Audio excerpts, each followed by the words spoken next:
जय श्री रुक्मणी कृष्ण, जय माता शक्ति, हर हर महादेव। आप सभी का रुक्मणी कृष्ण प्रेम भक्ति मार्ग के हमारे इस पहले वीडियो में स्वागत है। ये वीडियो बनाने का हमारा उद्देश्य ये है कि कहीं पर कुछ दिनों पहले मैंने ये पढ़ा YouTube के कुछ वीडियोस के कमेंट्स में कि शक्ति पीठों का कोई महत्व नहीं है, हम नहीं मानते। क्योंकि हम नहीं मानते तो इसका कोई महत्व नहीं है। निर्गुण निराकार ईश्वर ने जब सगुण साकार रूप में प्रकट हुए तो अब स्वयं को स्त्री और पुरुष दोनों ही रूप में प्रकट किया। लेकिन कुछ लोग ऐसे हैं जो हिंदू हैं, सनातनी हैं, लेकिन वो ऐसे मानते हैं कि ईश्वर का जो पुरुष स्वरूप है वही भगवान है और वही श्रेष्ठ है। और वहाँ पर कुछ लोगों से ये भी सुना कि माता पार्वती एक साधारण स्त्री थी और उन्होंने अपनी तपस्या से शिव को पाया है। तो लेकिन माँ ने क्यों 108 अवतार लिए? जब ब्रह्मा जी ने सृष्टि बनाई तब माता ने स्वयं को ही सृष्टि के कण कण में बिखेर दिया। ये संसार शक्ति का ही रूप है। इसको ऐसे समझिए कि जब संसार की रचना हुई और आत्माएं पृथ्वी पर आने लगी तो उनको ये भी तो सिखाना था ना कि एक जीव वापस शिव से कैसे मिले, एक आत्मा का परमात्मा से पुनः मिलन कैसे हो। तो अपनी संतानों को वो मार्ग दिखाने, साधना और तपस्या का वो पथ समझाने को ही माता ने 108 अवतार लिए। इसका ये बिल्कुल भी अर्थ नहीं है कि माँ अपने अस्तित्व और ज्ञान से विमुख थी। ये तो उनकी लीला थी। जैसे एक माँ अपने छोटे बच्चे को बोलना सिखाती है तो वो स्वयं भी तोतला के उससे बात करती है। बच्चा जब चलना सीख रहा होता है तो वो भी उसके साथ कभी कभी घुटनों के बल चलेगी। बस ऐसे ही माँ आदिशक्ति ने ये 108 अवतार धर के हमारे लिए ये पथ प्रदर्शित किया। माता जब पार्वती रूप में अवतरित हुई उससे पहले वो प्रजापति दक्ष के घर सती के रूप में अवतरी। उनका विवाह भी शिव जी से हुआ, किंतु दक्ष के अहंकार के कारण उन्होंने स्वयं को भस्म कर दिया। ये भी एक उन्हीं की लीला थी जिसमें त्रिशक्ति सम्मिलित थी। त्रिशक्ति यानी कि शिव, शक्ति और नारायण। जब माता ने स्वयं को भस्म किया तब परमपिता शिव माता के देह को लेकर माँ के वियोग में ब्रह्मांड में विचरण करने लगे।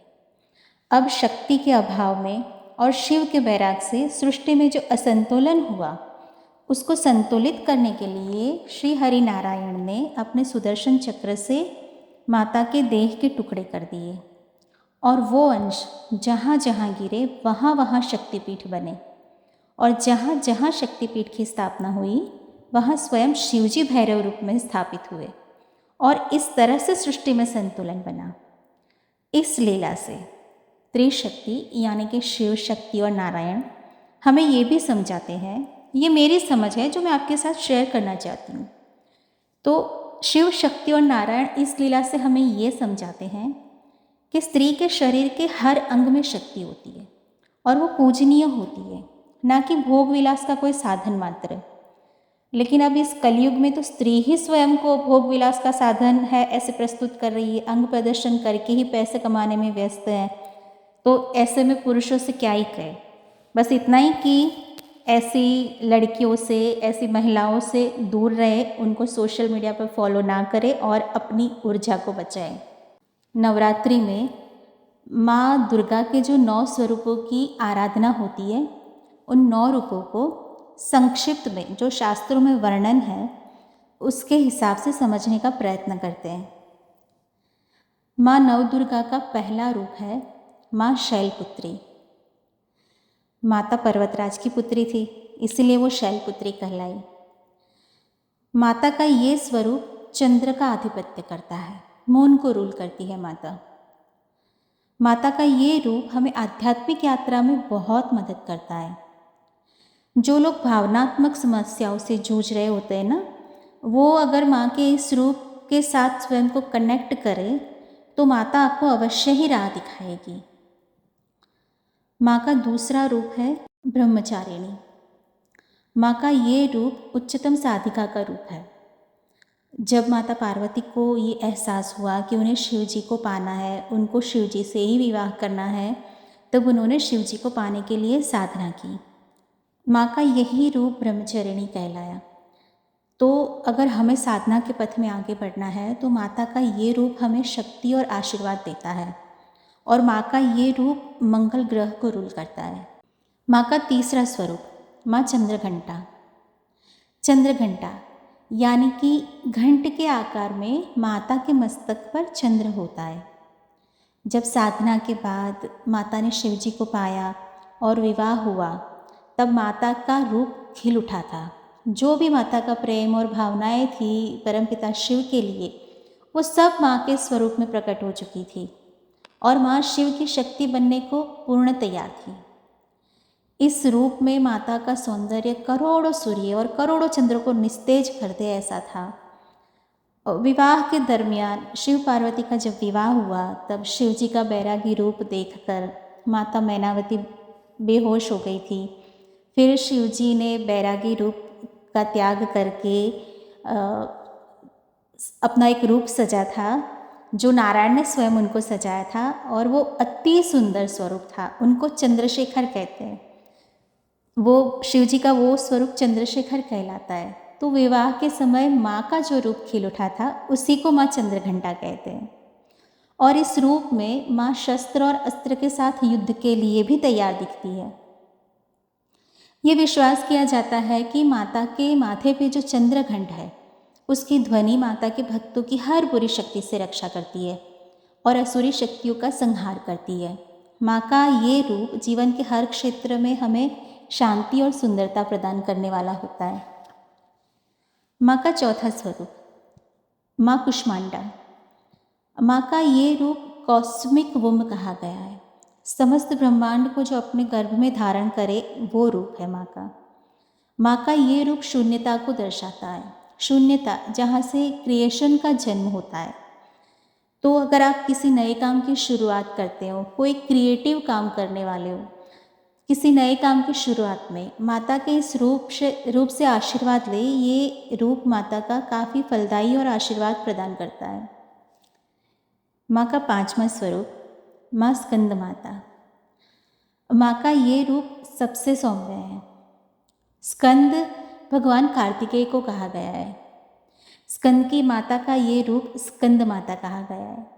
कार्तिकेय भगवान का रूप जो है, वो युद्ध के भगवान के रूप में पूजा जाता है, और माँ का ये रूप जगतजननी का रूप कहा गया है। समस्त ब्रह्मांड को जो अस्तित्व में लाए, वो माता का जो रूप है, उसी को स्कंद माता कहा गया है।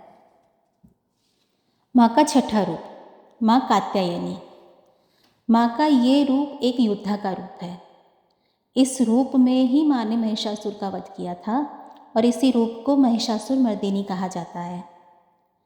माँ का सातवां रूप माँ कालरात्रि। माँ का ये रूप रौद्र रूप है। कालरात्रि जो समय और अंधकार से भी पार है।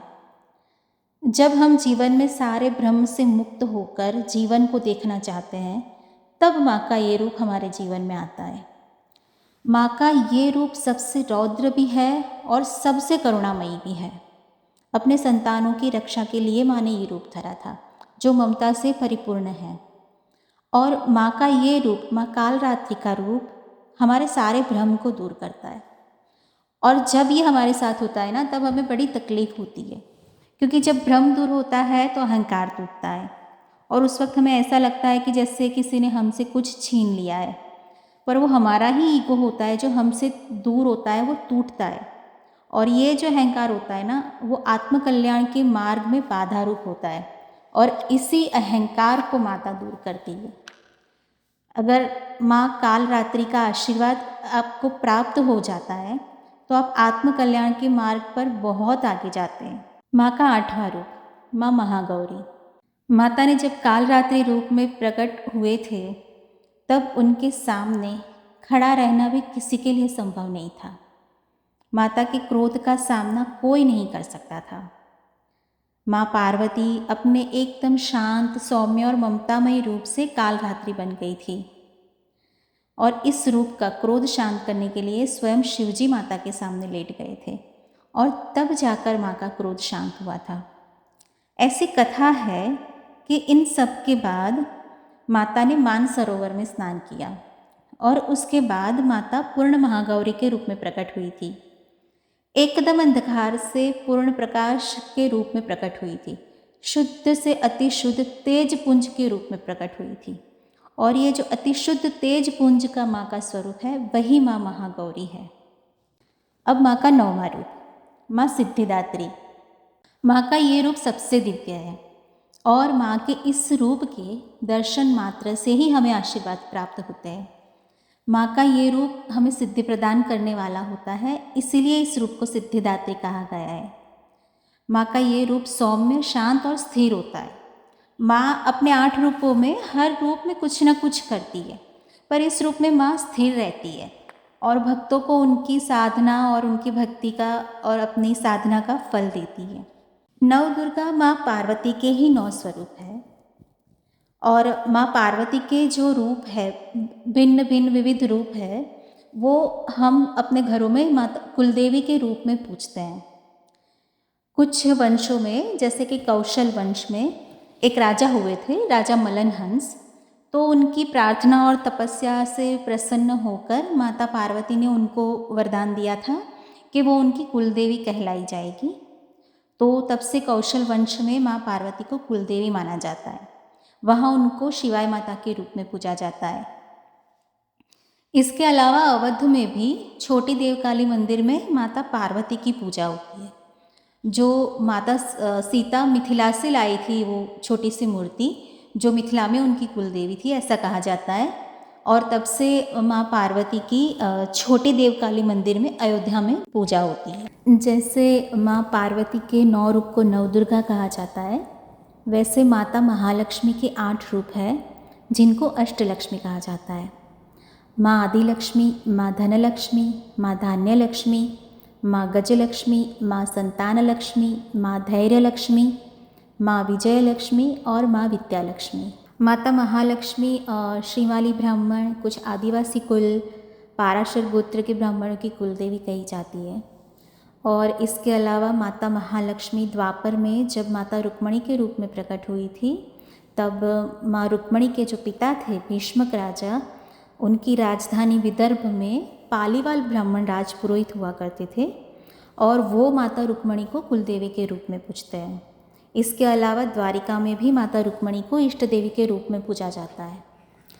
जैसे माँ पार्वती अपने नवदुर्गा स्वरूप में शिवजी की शक्ति है, माता महालक्ष्मी अपने अष्टलक्ष्मी रूप में श्री नारायण की शक्ति है, वैसे ही माता ब्रह्माणी अपने 3 स्वरूप में परमपिता ब्रह्मा की शक्ति है। और वो 3 रूप हैं माँ ब्रह्माणी, माता गायत्री और माता सावित्री। ब्रह्माणी रूप में वो ब्रह्मदेव की वामांगी है जो उनके वाम भाग में विराजती है। गायत्री माता के रूप में वो वेद माता है और माता सावित्री के रूप में वो ब्रह्मा जी का तपोबल है। ब्रह्माणी माता बुनकर, प्रजापति, नागर ब्राह्मण, दर्जी, डोडिया राजपूत और गुजरात के कच्छ प्रदेश के कुछ समुदायों की कुलदेवी है। और इसके अलावा माता ब्रह्माणी चित्तौड़गढ़ के सिसोदिया गहलोत वंश की भी कुलदेवी मानी जाती है। कुलदेवी समस्त कुल की रक्षक होती है और कुल को चलाने वाली होती है। इसीलिए किसी भी मंगल कार्य की शुरुआत में हमारे यहाँ कुलदेवी की पूजा करने की परंपरा हमेशा रही है। और जितने भी सनातनी परिवार है सब में कुलदेवी होती है और जो सबकी कुलदेवी होती है वो माँ पार्वती का, माँ महालक्ष्मी का और माँ ब्रह्माणी का ही कोई ना कोई रूप होता है, बस भिन्न भिन्न रूपों से माँ जानी जाती है। हमारे यहाँ साल में 4 बार नवरात्रि आती है। तो आइए जानते हैं कि 4 नवरात्रि क्या है और कौन सी है और हर नवरात्रि की अधिष्ठात्री देवी कौन है।